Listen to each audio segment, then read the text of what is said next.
अच्छा जी, सबसे पहले आर्ग्यूमेंटेटिव ऐसे उसके अंदर यही है कि रीडर्स को होती है जो कोई ख़ास बात बताने वाली नहीं है, वही सारा पैटर्न है इसके अंदर। कोई लिटरली कोई बात नहीं करने वाली सिवाय एक मेरे जिसके अंदर मार्क्स कटे थे वो ये थे कि थीसिस स्टेटमेंट के अंदर जो क्लॉजेज होते हैं ना वो ज़्यादा लंबी और कॉम्प्लेक्स लंबे और कॉम्प्लेक्स नहीं बनाना है।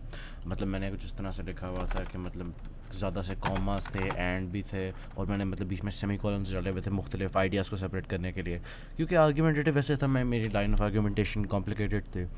तो आप उसको थोड़ा सा स्ट्रीमलाइन करो, थोड़ा सा सिंपल बनाओ। आपके अगर सर रज़म पेपर चेक कर रहे होंगे रैंडमली तो फिर आपके मार्क्स कटेंगे, अगर कोई और टीचर होगा तो मिल जाएंगे। आपको पता ही है फाइनल्स रैंडमली कोई भी टीचर चेक कर लेता तो वही है। आगे कोई ख़ास बात करने वाली नहीं है इसमें, वही वाली बातें हैं कि जी ट्रांजिशन वर्ड्स वगैरह यूज़ करो फर्स्टली, सेकेंडली सपोर्टिंग डिटेल्स वगैरह क्लियर होनी चाहिए। यही बस बात है। उसके अलावा उन्होंने बस अपना पैटर्न ही देखना होता है, उन्होंने कोई क्वालिटी नहीं इतनी ख़ास देखनी होती, हल्का फुल्का देख लेते हैं वो। आगे डिस्क्रिप्टिव ऐसे की बात है। उसके अंदर ये बात थी जी कि पैराग्राफ 2 जी उसके बारे में आपने बताना है, पता नहीं फिज़िकल के बारे में, पैराग्राफ 3 इमोशनल के बारे में वगैरह। लेकिन मुझे मेरा ख्याल है कहीं पता चला था कि ये आने के चांसेस कम है। एक मिनट। अच्छा, ये जो है सेक्शन एफ़ की जो मैम है उन्होंने खाली 3 चीज़ें भेजी हैं फाइनल एग्ज़ाम के लिए। वो हैं आर्ग्यूमेंटेटिव ऐसे, रिस्पॉन्स पेपर और पर्सनल ऐसे, मतलब पर्सनल स्टेटमेंट। तो ये जो आगे बातें आ रही हैं नैरेटिव की वगैरह डिस्क्रिप्टिव की, ये इतने गौर से ना ही देखो तो बेहतर है। मैं तो कहता हूँ बेशक स्किप कर दो, हल्का फुल्का देख लो क्या था, अगर भूल गया मैं तो बस, और क्या है, बस 2 मिनट देख लिया हो गई तेरे। तो खैर वापस टॉपिक पे आते हैं, कहाँ पे गया। हाँ, उसके अलावा डिस्क्रिप्टिव ऐसे की बात हो गई कि जी वो यहाँ पे जी आपका इमोशनल हो गया, वो हो गया, फिर कंटेक्चुअल, और एक हो गया फिज़िकल। सबसे पहले फिज़िकल, फिर कंटेक्चुअल, उसके बाद इमोशनल, ये था मेरा ख्याल है। आगे आपको पता ही है इमेजरी वगैरह किस तरह से आपने बनानी है, मेटाफोर्स इस्तेमाल करने हैं, इस तरह की बात है। आगे बात है जी नैरेटिव ऐसे की। उसके अंदर राइजिंग एक्शन होता है जी, वो इनिशियल कॉन्फ्लिक्ट होता है जो स्टेटस को तोड़ के मतलब बिल्ड, मतलब सस्पेंस वगैरह क्रिएट करता है, और मतलब बेसिकली उस प्रॉब्लम के इर्द गिर्द ही स्टोरी रिवॉल्व कर रही होती है। आगे जाके क्लाइमैक्स आपको पता ही है, जब सारे इवेंट्स पीक पे होते हैं, फिर फॉलिंग एक्शन के जी ओ हीरो का डाउनफॉल आ गया जी वगैरह, इस तरह की बातें आपको पता ही है। और एंड पे जाके बस क्या नाम है, क्लोजर हो गया, आपकी कंक्लूजन होगी जिसके अंदर आप एक रेजोल्यूशन होता है स्टोरी का। तो इसके अंदर भी कोई ख़ास बात नहीं है, ये सबसे ज़्यादा लूस है अपने वो फॉर्मेट पे, और ये वैसे आने के भी चांसेस कम है। हमें जो भेजा हुआ सिलेबस उसके अंदर ये लिखा हुआ है, लेकिन ये एफ़ के अंदर जो भेजा उसमें नहीं है, तो बेशक बेशक ना देखो। ये चीज़ है सबके अंदर, ये मोस्ट लाइकली आएगी। रिस्पॉन्स पेपर उसके अंदर यही है कि आपका थीसिस स्टेटमेंट होनी चाहिए जी, बॉडी पैराग्राफ होने चाहिए, एविडेंस होना चाहिए। आप एग्जांपल्स भी यूज़ कर सकते हैं एविडेंस के तौर पे, आप फेक स्टडीज़ भी यूज़ कर सकते हो अपने से बना के कि अकॉर्डिंग टू अ स्टडी वगैरह। आपने पेपर के दौरान अगर आप मतलब प्लॉजिबल सी स्टडीज़ को अपने से बना के लगा दो तो वो अलाउड होता है फॉर सम रीज़न। तो इस तरह से भी आप कर सकते हो, और कुछ भी नहीं है इसके अंदर। बस यही है कि वो वही जो शुरू में बचपन में सेमेस्टर 1 के अंदर जो ऐसे के जो पॉइंट्स थे वही वाले फॉलो करने हैं जी, कि ये फॉर्मेट है, उन्होंने फॉर्मेट की मार्क्स देने होते हैं, कोई ख़ास बात नहीं इसमें। आगे जी के पर्सनल स्टेटमेंट की बात। अच्छा, पर्सनल स्टेटमेंट के अंदर आपने वो एक एनेक्डोट से शुरू करना जो आपकी मतलब बहुत इंपॉर्टेंट क्वालिटी वगैरह शो करे। अच्छा, इसके चांसेस कम है कि ये आए इस तरह से कि मतलब ऐसे की फॉर्म में है। आपको शायद याद होगा कि मिड के अंदर ना ये ऐसे की फॉर्म में नहीं आया था, बल्कि एक क्वेश्चन दिया हुआ था और उसकी उस तरह से आया था कि अपने बारे में ये बताएं वगैरह, जैसे कोई इंटरव्यू का क्वेश्चन होता है। तो उस तरह से आने के भी चांसेस हैं।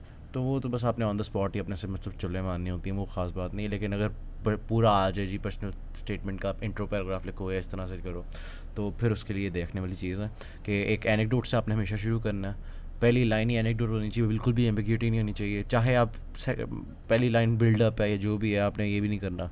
आपको पता ही है टीचर बिल्कुल लकीर के फ़कीर, उन्होंने बस देखना है वो पहला सेंटेंस एनेक्डोट से फुल्ली रिलेटेड नहीं है, बस सेटअप है, तो फिर वो साथ ही मार्क्स नहीं देंगे। आपको पता ही है फॉर्मेट के सारे मार्क्स होते हैं इसके अंदर, इंग्लिश के अंदर। आगे आइडिया वगैरह ये उन्होंने मतलब डिटेल्ड बैकग्राउंड इन्फॉर्मेशन हो आपके बारे में, आपकी क्वालिटीज़ वगैरह हो, अपनी आउटलाइन, अपनी वो जो की क्वालिटीज़ हैं वो आउटलाइन कर दो जिनके बारे में आपने लिखना है अगली बॉडी पैराग्राफ्स में। फिर आप एक क्वालिटी ले लो और उसके बारे में कोई स्टोरी बता सकते हो या वगैरह।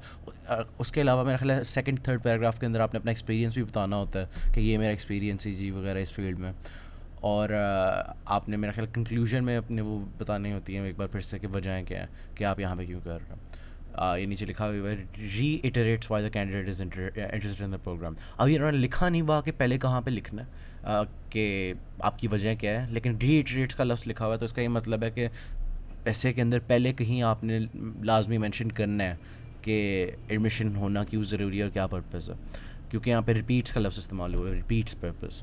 अब इंट्रोडक्शन में नहीं लिखा हुआ स्टेटमेंट ऑफ पर्पज़, लेकिन मैं होता ना तो वो नहीं लिखा हुआ, नेवर माइंड, ये है स्टेट्स पर्पज़ ऑफ पर्सनल है, ये इंट्रो में ही है। खैर उसके अलावा आपको पता ही है जी, एक पॉइंट पकड़ो, उसकी सपोर्टिंग डिटेल्स लाओ, क्लियर होनी चाहिए। उन्होंने बस अपने पैटर्न पे मैप करना होता है और उन्होंने कहना होता है कि जी आपके मैकेनिक्स के मार्क्स होते हैं उसके ऊपर कि आप फर्स्टली सेकेंडली इस्तेमाल करते हो या नहीं। तो वो भी एक चीज़ है आपने देखनी कि बस ट्रांजिशन वर्ड्स इस्तेमाल कर दो। उसके अलावा अगर कोई बात करने वाली हो आर्गुमेंटेड क्लॉजेस टू लेंथ थे, हाँ ये मैंने बात कर ली है कि ज़्यादा लंबे क्लॉजेस नहीं लिखना है। और डिस्क्रिप्टिव वैसे अगर आ जाए जो भी है टॉपिक के ज़्यादा से ज़्यादा करीब रहना है, कोई टीचर थोड़ा सा भी नहीं अलाउ करता कि आप बाहर हो उनके दिमाग के जो उन्होंने पहले सोच लिया होता उससे। आगे हाँ ये ट्रू है। उसके अलावा हाँ ठीक है, रिस्पॉन्स पेपर के अंदर आप ज़्यादा ही मतलब हिलना हो जाना, बस यही है कि एक बार मेरे मार्क्स पे भी कटे थे कि मैंने ज़्यादा ही कीड़े निकाल लिए थे और टीचर को लगा था कि हैं इसके अंदर कोई भी पॉजिटिव पॉइंट नहीं आपको मिला, तो कोशिश करो कि अपने से कोई फेक ही बना लो अगर इस तरह से हो रहा हो। तो वो माइनॉरिटी वाला पॉइंट, अच्छा हाँ ये एक बात थी रिस्पॉन्स पेपर के अंदर रह गई कि आपकी जो थीसिस स्टेटमेंट होगी ना उसके अंदर 3 जो पॉइंट्स होंगे, अगर आप लिख रहे हो स्ट्रांगली एग्री पे, मतलब आप कह रहे हो कि बड़ा अच्छा पेपर है, ऑथर के जो की क्लेम्स आप उसके साथ स्ट्रांगली एग्री करते हो, तो फिर आप 2 पॉइंट्स आपके पॉजिटिव होंगे उसके बारे में और एक होगा नेगेटिव कि इसने यहाँ पे मिस किया। और अगर आप स्ट्रांगली डिसएग्री कर रहे हो या जो मर्ज़ी है या आप कह रहे हो मुझे अच्छा नहीं लगा, ओपिनियन जब आप स्टेट करते हो अपना, तो तब अगर आप मतलब फिर आपके लाजमी ऑब्वियसली 2 डिसएग्री होंगे और एक पॉजिटिव होगा। आप सारे एक नहीं कर सकते आई थिंक, जहाँ तक मुझे याद है। कोई टीचर अलाउ भी कर लेते थे, आपको पता ही है इनकन्सिस्टेंट सा होता है टीचर टू टीचर, लेकिन जस्ट टू बी सेफ आप कर लेना। उसके अलावा माइनॉरिटी वाला पॉइंट हमेशा पहले आता है, मतलब अगर आप एक पॉजिटिव लिख रहे हो 2 नेगेटिव लिख रहे हो पहले पॉजिटिव आएगा, और अगर एक नेगेटिव लिख रहे हो 2 पॉजिटिव लिख रहे हो तो नेगेटिव वाला पहले आएगा। तो ये बस थीसिस स्टेटमेंट के अंदर देखने वाली बात थी और कुछ भी नहीं है इसमें देखने वाला।